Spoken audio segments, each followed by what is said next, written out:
about RADA then, because obviously I'm not the most versed in the acting world, but even I know about RADA, and I know like there's a lot of like massive actors that have gone to RADA and whatnot. Like, how did you get into RADA, and what was that experience like for you? Well, RADA was that was a whole myth. Because, you know what I mean? Like, as you said, like, if anyone's ever heard of a drama school, like, there are like 3 drama schools you've probably ever heard of, and it's probably RADA, Juilliard, or Juilliard ain't even a drama school by itself. Like, it's, it's everything else too. But you got RADA, you got Juilliard, and maybe like,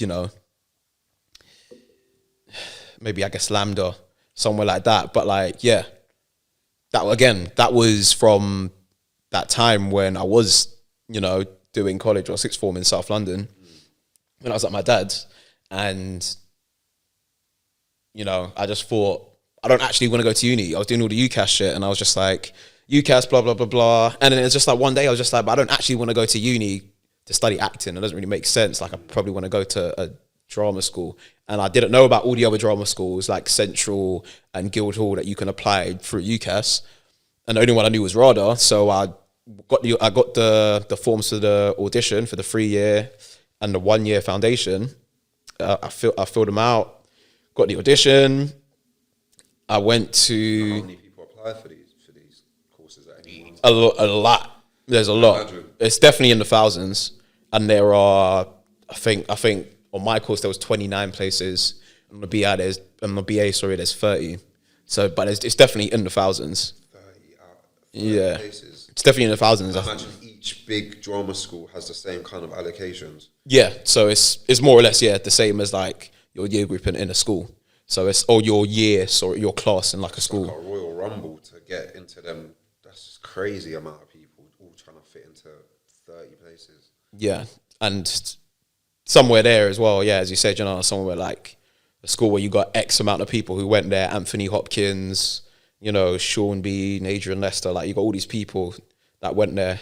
Steve McFadden, who's like Phil Mitchell from EastEnders, who did the exact same course I did, but back then I think it was 2-year.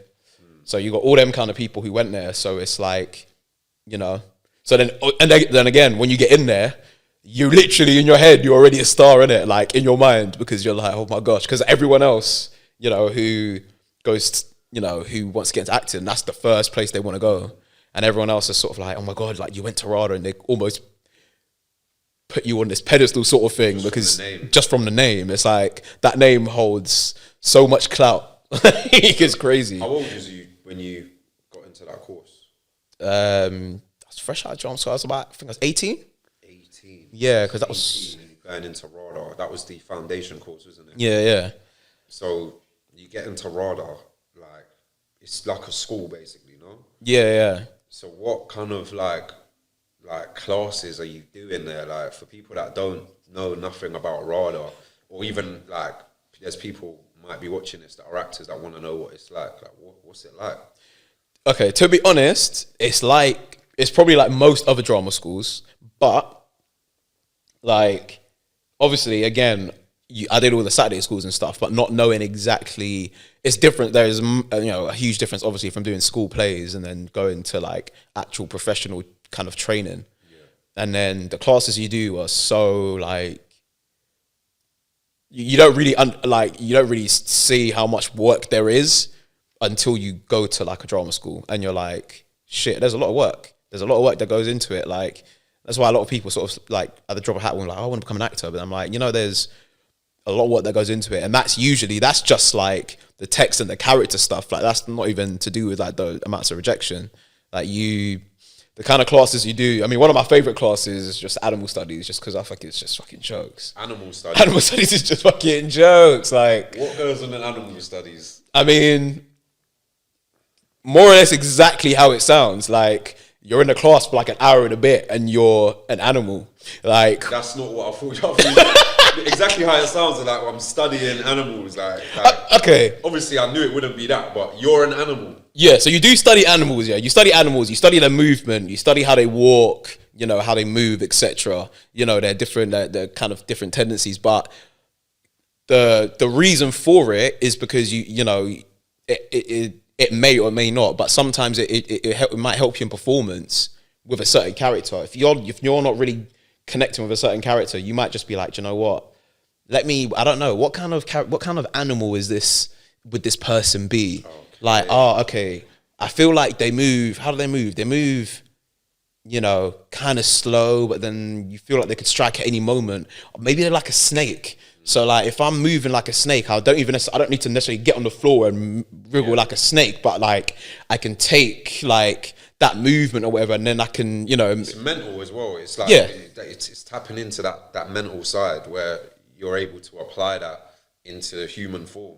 Definitely. And that will then obviously like follow on through if you need to play a certain kind of character. That makes sense. Exactly. But again, it doesn't work for everyone. Some people, when you're sort of like looking at your like Laban, who's a practitioner, and it's like it's a lot to do with like different types of movement. So different types of like flow, basically. Yeah. So,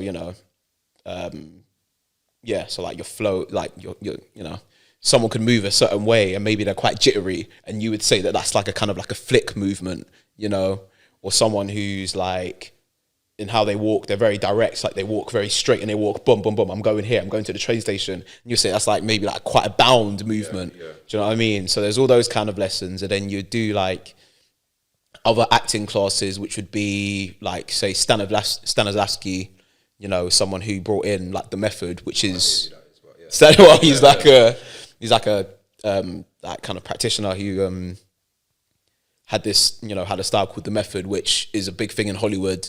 To be honest, I feel like they use it to sell films, but it's a big thing in Hollywood where it's just like, where someone gets so immersed into a character, i.e. like someone like you'd say like Heath Ledger from like Dark Knight Rises as Joker. So we would do those kind of lessons too. Those lessons were intense because a lot of it is based off like real lived experience, even if you are playing, because you got techniques like emotional memory recall, where you're trying to connect from like something that's happened in your past to a certain moment, like in the script or whatever. Tapping into that real feeling. Yeah, so there's all those kind of techniques they use. You got voice training, movement. Modes and genres and things like that. Sounds mad. So I'm not gonna lie. It's like sounds like proper in depth.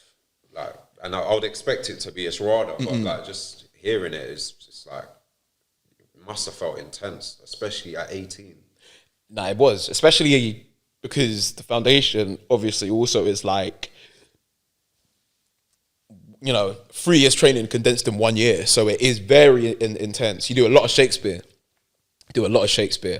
And, obviously we study Shakespeare at like GCSE and stuff like that, but it's a different beast when you're doing it at drama school and you're actually lifting it off the page. Imagine. Completely different beast, because it's like, you've got to know you got to know what everything means. You got to know exactly what you're saying, clear as crystal. We did a lot of work on Shakespeare, and I think for me, especially coming in, like when we were doing lessons like voice, and even like a word like ask. Obviously, coming where we come from, you don't even think about it, but you just go ask. Yeah. Like I asked him to do blah. Yeah. I asked him to do blah. Pronunciation has to I remember, but I never forget what my teacher was like. No, ask. I was like, ask, but like ask. No, ask. I was like I proper like it didn't register. Like it's so mad how it doesn't register.